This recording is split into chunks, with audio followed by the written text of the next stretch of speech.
My experience as a math student and my Reagan tutoring experience can both be compared to Candyland. I set out on a quest to tutor 4th graders with the goal of helping them learn addition and subtraction. But I had 2 questions that overwhelmed me as I prepared to teach. Can I achieve this goal? And what steps should I take? This is similar to Candyland because the end goal of getting to Candy Castle is clear. But getting there is dependent upon the cards pulled, and that first card you pull can determine the entire game. After teaching my first lesson, I felt even less confident about my teaching ability because instead of having 3 students, only 1 showed up, Shelby, and by reflecting on her assessments, I discovered that she was amazing at addition and subtraction. It felt like I was not even on the Candyland board anymore. I had to rethink my goal and set new objectives before I could play the game. Shelby said she was interested in and challenged by multiplication, so my new Candy Castle became helping her learn multiplication. The next step was to make this goal the foundation for my objectives. From there, I planned activities that supported these objectives and differed from her classwork. This was done by using a variety of manipulatives that included base 10 blocks and Cheez-Its. However, like in Candyland, the goal is to move forward, but sometimes you are sent backwards. I experienced this when I was given another student on the second day of tutoring. Her name was Kelly. And then another on the last day of tutoring, Sarah.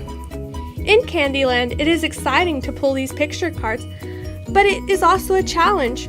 Similarly, in tutoring, I was excited to receive these new students, but I had to push myself to accept these challenges. However, through this I learned how to differentiate lessons. Shelby was ready for multiplication, but like me in elementary math, Kelly and Sarah were stuck in a licorice pit because they had not been given the tools needed, which were time to work, encouragement, and a good foundation. We started with the question of what is multiplication because they did not understand why they were doing certain steps. Further confusion came because their teacher had the same mindset as my elementary teachers had. To be good at math, you needed to calculate quickly in your head. Therefore, I started with multiplying 2 one-digit numbers together and built up from there. However, Shelby was doing well with multiplying one-digit numbers by 2-digit numbers, so that was her starting point.